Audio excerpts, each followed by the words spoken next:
दहल उठा पाकिस्तान, अब किसने किया हमला? पाक आर्मी ने जिसे बताया मासूम, वो निकला लश्कर का आतंकी। चीन के दोस्त को भारत ने दी $50 मिलियन की मदद। भारत बीएलए को दे दे ये 3 हथियार तो खत्म हो जाएगा पाकिस्तान। ट्रंप का दिखा दबदबा, हमास अमेरिका बंदी को करेगा रिहा। नमस्कार, मेरा नाम है शालिनी और आप देख रहे हैं द न्यूज 15। स्वागत है आपका हमारे खास प्रोग्राम दुनिया के हालचाल में। चलिए नजर डालते हैं इन बड़ी खबरों पर विस्तार से।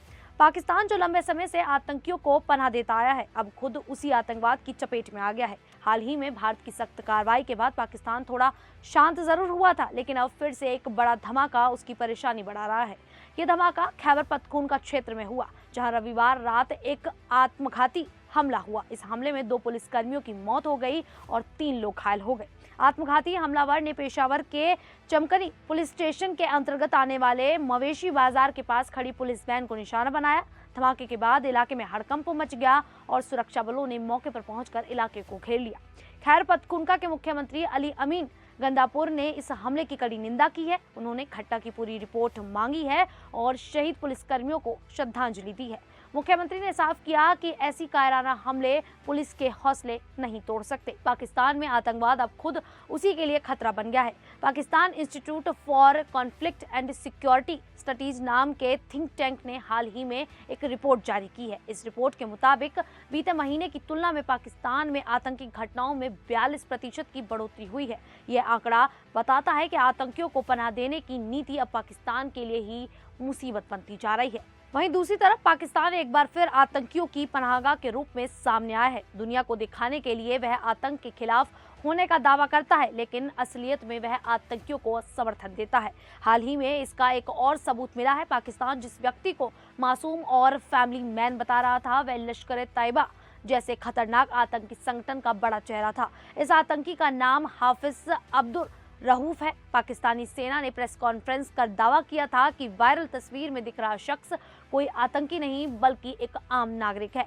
लेकिन सच्चाई ये है कि वह भी आतंकी है जो भारत के खिलाफ जहर फैलाता रहा। भारत द्वारा चलाए गए ऑपरेशन सिंदूर के दौरान लश्कर के कई आतंकियों के कैंपों पर हमला किया गया था। इन हमलों में कई आतंकी मारे गए, जिसमें हाफिज अब्दुल रऊफ भी शामिल था। रऊफ के जनाजे में पाकिस्तान की सेना के अफसर भी शामिल हुए और आतंकियों के ताबूतों को पाकिस्तान के झंडे में लपेटा गया। ये दिखाता है कि पाकिस्तान की सरकार और सेना आतंकियों के साथ कितने गहरे रिश्ते रखती है।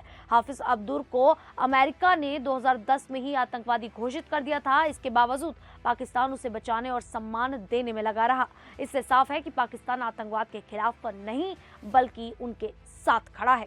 वहीं भारत ने मालदीव को $5 मिलियन यानी करीब 420 करोड़ रुपए की आर्थिक मदद दी है। यह मदद ट्रेजरी बिल के रूप में दी गई है, जिसे 1 साल के लिए बढ़ाया गया है। ये जानकारी मालदीव में भारतीय उच्चायोग ने प्रेस विज्ञप्ति के जरिए दी। यह मदद मालदीव सरकार के अनुरोध पर दी गई और इसे बजट सहायता के तौर पर इस्तेमाल किया जाएगा। भारत के इस कदम से साफ होता है कि दोनों देशों के बीच रिश्ते लगातार मजबूत हो रहे हैं। भारत हमेशा से अपने पड़ोसी देशों के साथ अच्छे संबंध बनाए रखने पर भरोसा रखता है और वह मदद उसी का एक उदाहरण है। मालदीव के विदेश मंत्री अब्दुल्ला खलील ने सोशल मीडिया मंच एक्स पर इस मदद के लिए भारत का धन्यवाद किया। उन्होंने कहा कि यह मदद दोनों देशों की गहरी दोस्ती को दिखाती है।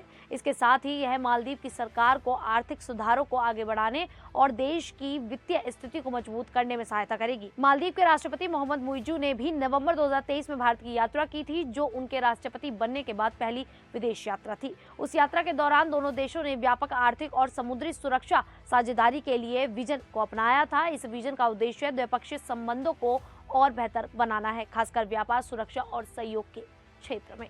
सीज फायर के बीच बलूचिस्तान के लड़ाकों ने पाकिस्तान के खिलाफ बड़ा बयान दिया है। बलूच लिबरेशन आर्मी ने कहा है कि पाकिस्तान अब ज्वालामुखी पर बैठा एक देश बन गया है, जिसे हम बहुत जल्द खत्म कर देंगे।